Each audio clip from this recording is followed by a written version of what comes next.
به نام یاد خدا. عرض ادب و سلام خدمت عزیزان، همراهان بزرگوار، خانواده‌های گرامی و به خصوص دوستان جوان و نوجوان. یک مطلبی بود جدیداً گویا شبکه ملکه انگلیس BBC در مورد یکی از پرونده هایی که حالا قبلا بوده، مثل اینکه نیکا شاکرمی بوده، در مورد اون اسنادی رو آورده، گفته اسناد محرمانه‌ای دست پیدا کردیم که مثلا اونو شکنجه دادنش رو چیز کردن، اذیتش کردن، شکنجه کردن، بعد کشتنش. خب نمونهشو داشتیم دیگه در اغتشاشات سال قبل. دیدیم که به خاطر جریان همون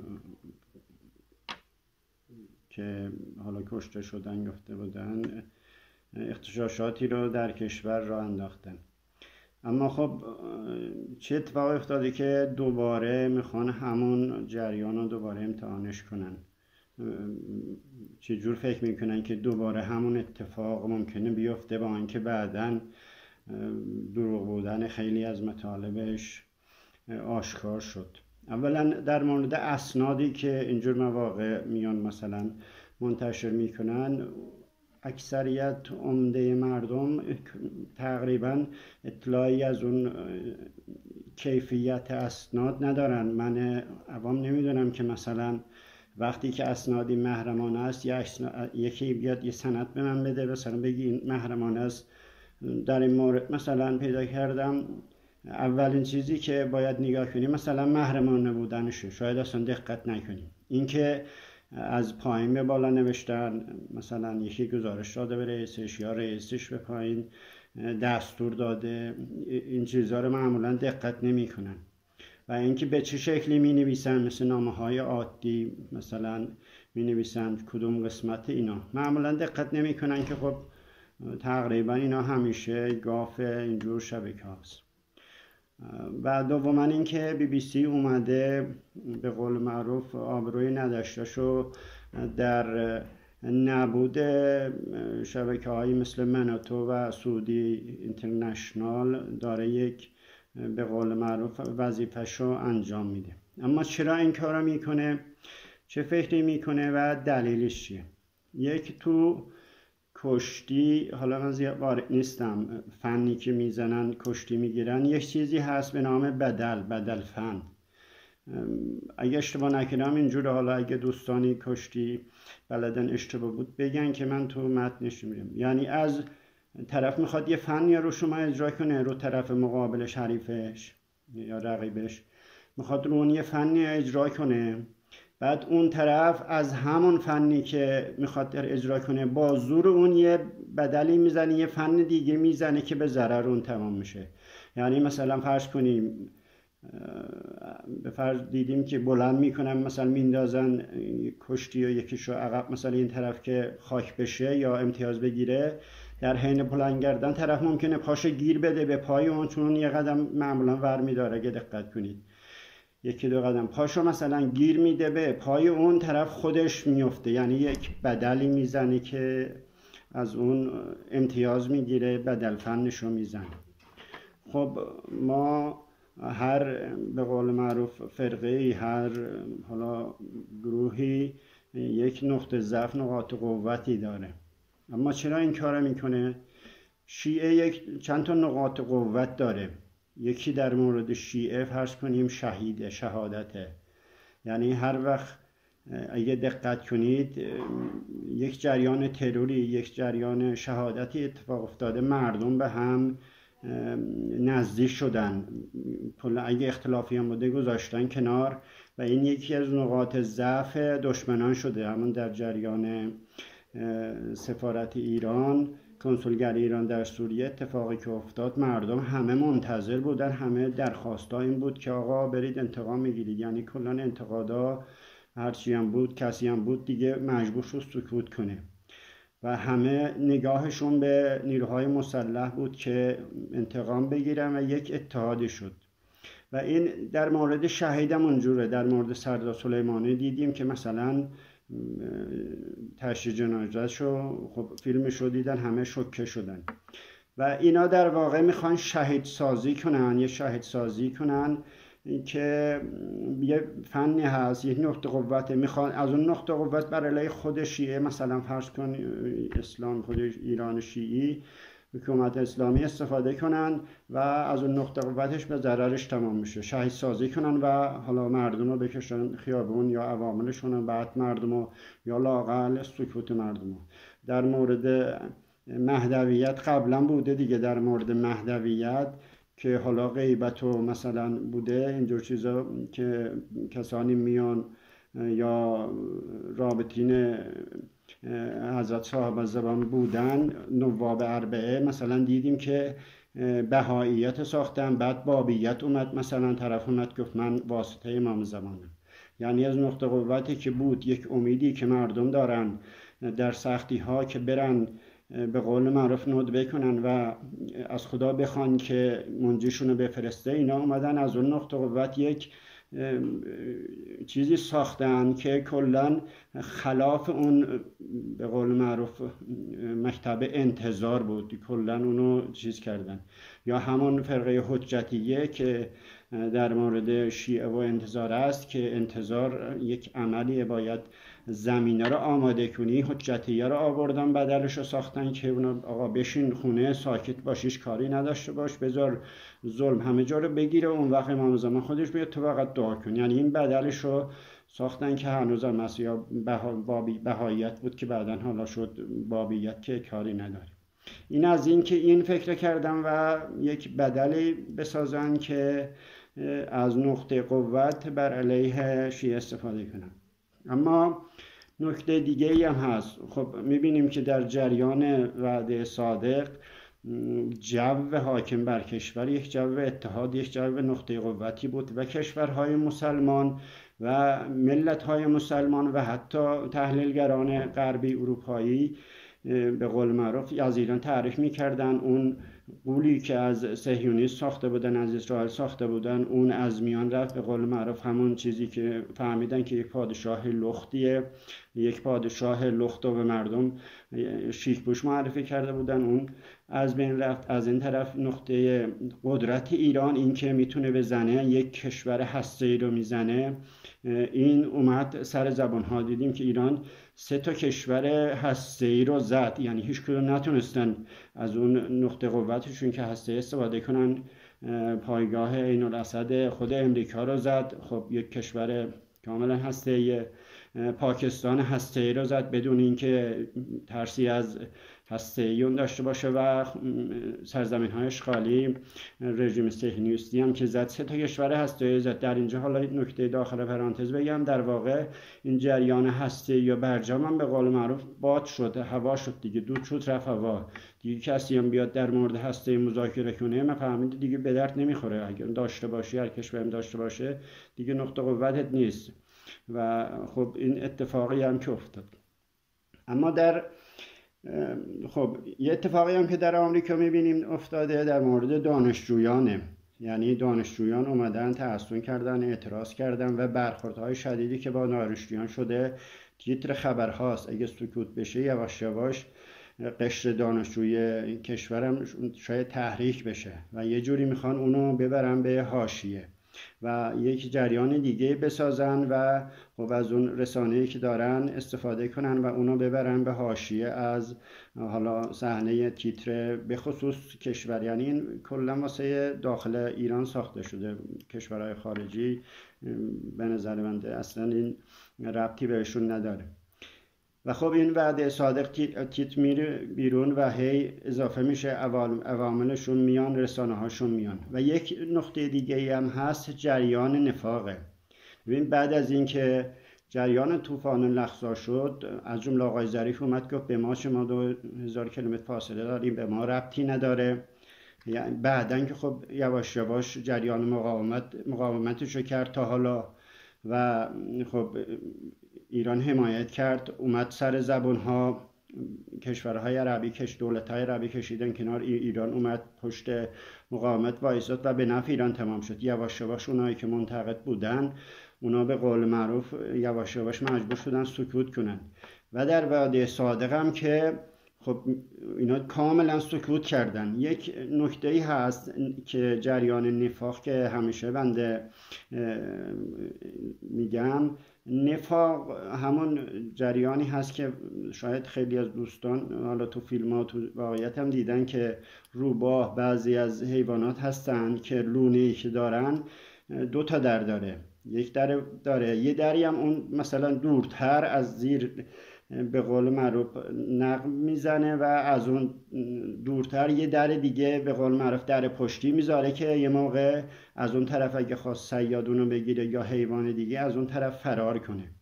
اینا در واقع برای اینکه جریان نفاق، جریان حالا غربگرایی که مجبور به سکوت شده اونا رو یواش یواش بیارن سر صحنه، یک بهانه بدن بهشون، اونا رو از اون در پشتیه بتونن بیارن به رسانه که یواش یواش اونا بیان و انتقادتون شروع کنن. قبلا هم تو یک ویدیویی عرض کردم اینا کاملا از اون حالا شبکه هایی بوده و جریان اپوزیسیون خارجی کلا دیگه ناامید شدن، یعنی کل سرمایه هاشون رو میارن تو جریان نفاق داخلی و اینم به خاطر این جریان چون رفته به قول معروف به حاشیه، مجبور به سکوت شده اجباراً، میخواد یک به قول معروف کمکی بکنه، یک به قول معروف انرژی بده، حالا دوپینگی به قول معروف یک دوپینگی بده به اونا که اونا یواش یواش بیان و خب انتقادشون رو شروع کنن از اون چیز که اومده بالا، جریان قدرت ایران، از اون بکاهن تو داخل مردم رو باز ببرن به مثلا جریان اقتصادی و آقا چرا اینجوری و فساد اینا رو بیارن به سر تیترا و کلا اون نقاط قوت رو ببرن به حاشیه. و این یکی از جریاناتی بود و یکی هم این که در مورد جریان دانشجویی، خب خود آمریکا و اروپا میبینیم که دانشجوها با اون وضع، با اون برخوردهایی که میشه، کسی که عقل داشته باشه نگاه میکنه میبینه خب اون با اون برخوردهایی میشه، اگه اون 1/100 اون اتفاق در کشور ما بیفته چه بلایی سر کشور میانن. و اگر در کشورهای دیگه، کشورهای همسایه، کشورهای مسلمان، دانشجوهای دیگه کشورهای دیگه بیان سر صحنه از اون تحسن کنن، خب جریان دانشجویی کشور مجبوره بالاخره خودشو نشون بده و این نشون دادن در واقع به حساب، همیشه که اولا هر اتفاقی بیفته به حساب حکومت میذارن، حکومت اومد مثلا اینو تنظیم کرد، اینو فراخوان دادید و این در واقع اومدن در واقع حمایت از حکومت به حساب میشه، حتی اگر اونجورم نباشه. جریان دانشجویی به قول معروف خودجوش مثل آمریکا، مثل اروپا، کشورهای دیگه بیاد، اگر بیاد اونو به حساب حکومت تو کشور ما اتفاقا میذارن و این نقطه‌ای که میخوان کلا اینا رو ببرن به حاشیه.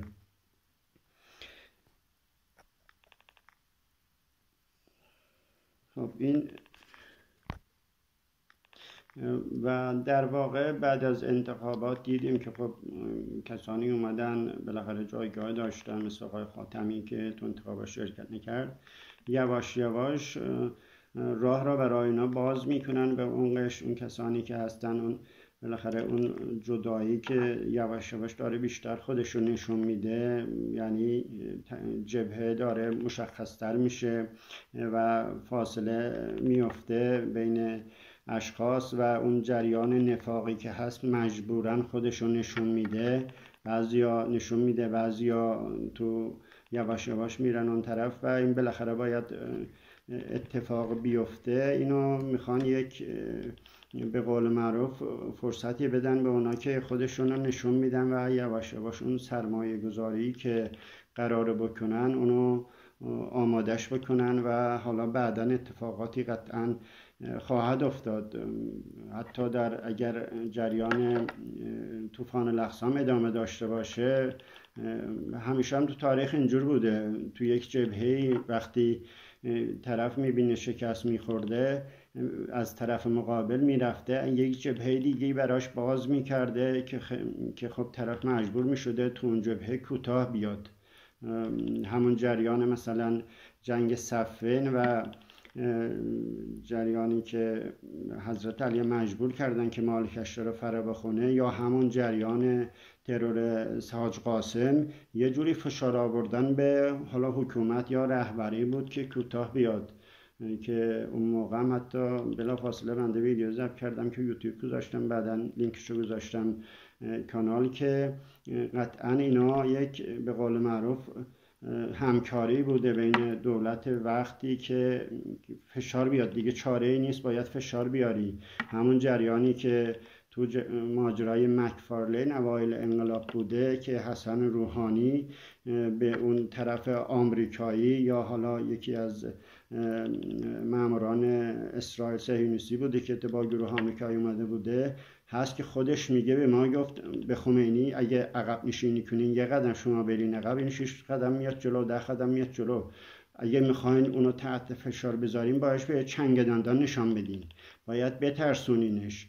اگه شما یه قدم بیاین جلو اون قطعا عقب نشینی میکنه، ولی اگه برین عقب اون میاد جلو، به چنگ دندان نشان بدین. اینو حتی حسن عباسی که به آقای حسن روحانی این جریان فاش کردن که شکایت کرد تبرئه شد، که خب بعدا یک حالا کتابی هم با نام تماس، اگه پیدا کردین لینکشو بخونین، که البته منتشر نشد ولی اون جریان کاملا اونجا بود. یا مستند مکفارلین ببینن، البته این اونجا نمیگه این جریانو. و همین جریانی که در واقع میخواد یه جورایی از این طرف اینو مشغول کنه که توجهشو از جبهه مقاومت ورداره و یه جوری تنها بذاره، و اون موقعیتی هم که پیدا کرده تو کشورهای عربی موقعیت از دست بده و خب کشورهای دیگه بیان جلو. مثل ترکیه میبینیم که یعنی کاملا معلومه که مثلا کشتی حالا قرار آذوقه ببرن، نمیدونم قبلا یک اتفاق افتاد، چی بود اسمشون، کشتیه که رفتن صهیونیست افرادش رو زدن، باز همون جریان میخوان تکرار کنن با تمام این کمک هایی که آشکارا اردوغان و دولت ترکیه کرده به صهیونیستا و آشکاره، میخوان خودشون یه جورایی منجی به قول معروف مقاومت یا غزه نشون بدن و کشورهای دیگه در جریان حالا صلح و آتش بس اینا که فعالیت میکنن همیشه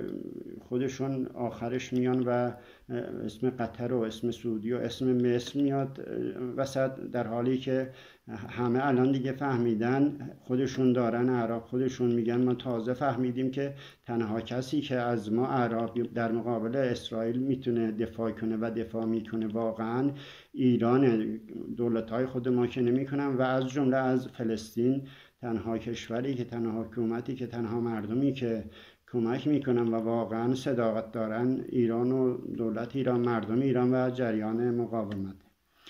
فقط خواستم اینو عرض کنم که چرا با وجود اینکه شاید خیلی ها بگن خب این جریان کشته سازی قبلا امتحان شده، این دیگه این خب اون به اون شکل نمیتونه جواب بده، این همون بدل زدن، یعنی کشته سازی شهید سازی که بیاد و به قول معروف از نقطه قوت خودش بر علیه خودش استفاده کنه و مردم هم چون حساس هستن خب بیان حالا خواسته اونا رو اجرا کنن. و همین که یکم بی‌تفاوت باشن نسبت به اون برخوردهایی که با دانشجوهای آمریکا میشه، به خصوص قشر دانشجو عرض کردم، تقریبا یکم بی‌تفاوت باشن، یعنی بگن خب حالا اونجا زده اینجا میزنه، اینجا میزنن اونجا میزنن، پس همه یکم بی‌تفاوت باشن، یکم اون حس در واقع اون تفکرشون رو نمیخواد به قول معروف به فکر واداره، نذاره فکر کنه. همیشه اسکار استبداد اینه که فکر کردن از مردم بگیره، نمیخواد طرف بذاره فکر کنه، وقت فرصت داشته باشه که فکر کنه آقا این که خودش میگه چرا داره این کارو میکنه، چرا به خاطر یک حالا تحسن ساده بدون خشونت، یک اعتراض بدون خشونت این برخورد میکنه، در حالی که تو ایران برعکسش اتفاق میفته. تو خشونت ها معمولا حکومت یا دولت خشونتی علیه چیز مجبور نشه از خودش نشون نمیده، نمیخواد بذاره طرف فرصت داشته باشه فکر کنه. یک پرونده جدید میاره جلو و هی خبرها رو تیترها رو بیشتر میکنه. حتی ممکنه پرونده های دیگه ای هم روی کنه، حالا کسانی که مثلا جاسوس بودن، اسنادی که بود. من BBC یا نمیکنم، نمیدونم، حالا اگه شاید بود البته پخش میشه، حتما یک جریانات دیگه ای هم قدم میارن که هی حجمش زیاد بشه، مردم فکرشون بره اون طرف و فرصت فکر کردن به اون کاری که تو آمریکا انجام میشه، تو غزه انجام میشه، فرصت فکر کردن به مردم ایران ندن، به خصوص حالا قشر دانشجو و جوان. همین بود دیگه.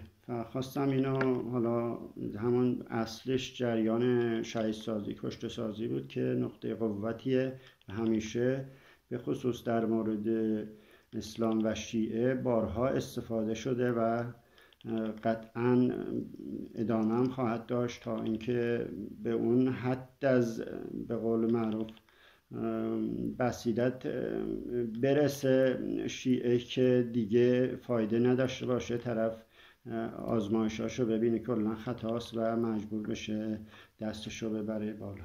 آرزوی سلامتی برای عزیزان.